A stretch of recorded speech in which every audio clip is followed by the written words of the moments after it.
Some people reveal too much, too fast. Deep personal stories within minutes of meeting. Trauma shared before trust is built. Intimate details offered to near strangers. This behavior is often labeled as honesty, openness, or emotional intelligence. But psychologically, oversharing too soon usually has very little to do with trust, and much more to do with regulation. Oversharing is not the same as vulnerability. Vulnerability is selective, paced, and responsive. Oversharing is urgent. It arrives without context, without reciprocity, and without emotional containment. The key difference isn't how personal the information is, but why it's being shared. At the core of premature oversharing is emotional overflow. When someone hasn't learned how to process emotion internally, they process it externally. Talking becomes a form of emotional discharge rather than communication.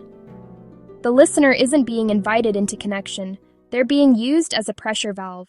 Many people who overshare early learned, often unconsciously, that their emotions were either ignored or overwhelming in childhood.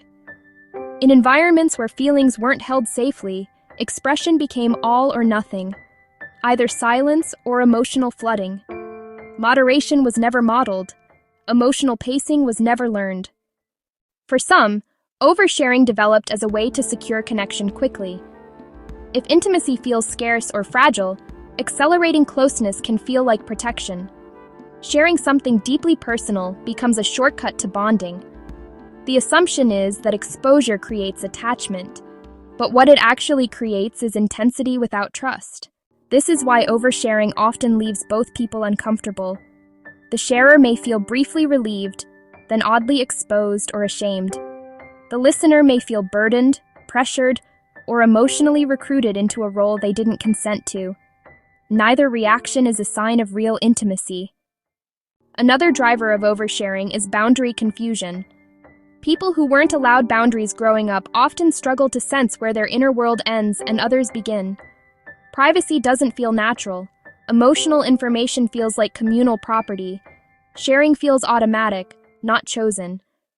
There is also a subtle hope embedded in oversharing, that someone will finally respond the right way. With empathy, with care, with validation that was missing before. Each new listener becomes a potential corrector of an old emotional wound. But this sets up a painful cycle. When the listener doesn't respond perfectly, or pulls away, the wound reopens. The sharer may feel rejected, misunderstood, or ashamed, reinforcing the belief that something is wrong with them. The behavior that was meant to create closeness ends up confirming distance. Oversharing can also function as a test, a way to see who stays, who can handle the full story, who won't leave. But tests given too early rarely produce reliable results. Most people aren't rejecting the person, they're reacting to the speed. Importantly, oversharing is not always conscious. Many people don't realize they're doing it until after the words are out.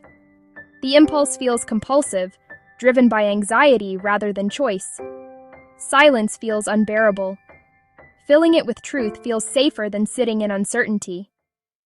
There's often a physiological component as well. Anxiety activates the nervous system. Talking reduces that activation temporarily. Oversharing becomes a self-soothing behavior. The relief is real, but short-lived. Once the nervous system settles, the consequences arrive. Regret, vulnerability hangover, and the sense of having given away too much. In some cases, oversharing is tied to identity.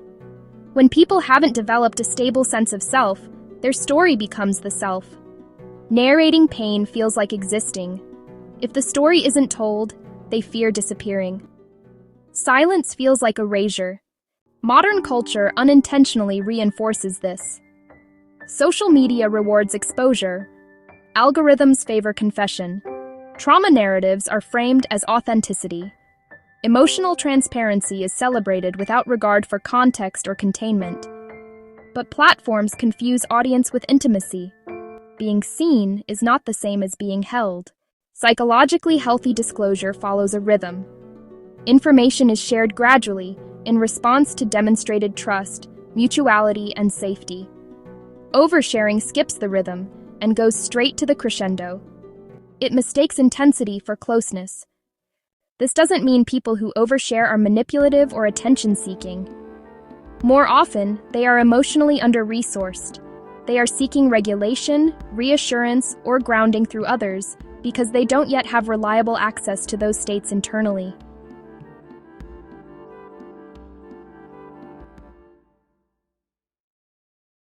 The nervous system hasn't learned how to settle on its own, so it borrows other people. Conversation becomes medication. Relief becomes the goal, not connection.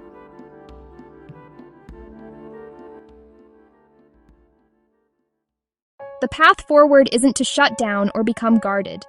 It's to slow down, to notice the impulse before the story, to ask internally whether the urge is about connection or relief, whether this disclosure fits the moment or is trying to escape it. Learning containment is key.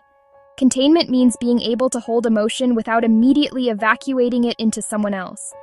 This skill isn't intuitive for everyone. It's learned through reflection, through writing, through therapy, through practicing pause even when discomfort rises. Containment doesn't mean suppression. The feelings still matter. The story still matters. The difference is timing. Not every emotion needs an immediate audience. Some need space first. Boundaries also play a crucial role. Boundaries aren't walls. They're pacing tools. They protect intimacy by allowing trust to form before depth. When boundaries are present, disclosure becomes safer for both people. As people develop internal regulation, something shifts. The urgency fades. Stories don't disappear, but they wait. Disclosure becomes intentional rather than reactive. The body relaxes. Conversations feel less charged. Interestingly, when people stop oversharing, they often fear they're becoming less authentic. But the opposite is true. Authenticity isn't about telling everything. It's about telling what's true and appropriate to the moment. True intimacy isn't built by revealing everything. It's built by revealing wisely. It's the difference between being known and being exposed, between connection and emotional dumping. People who learn this don't become colder. They become more attuned. They listen more. They speak with clarity instead of urgency.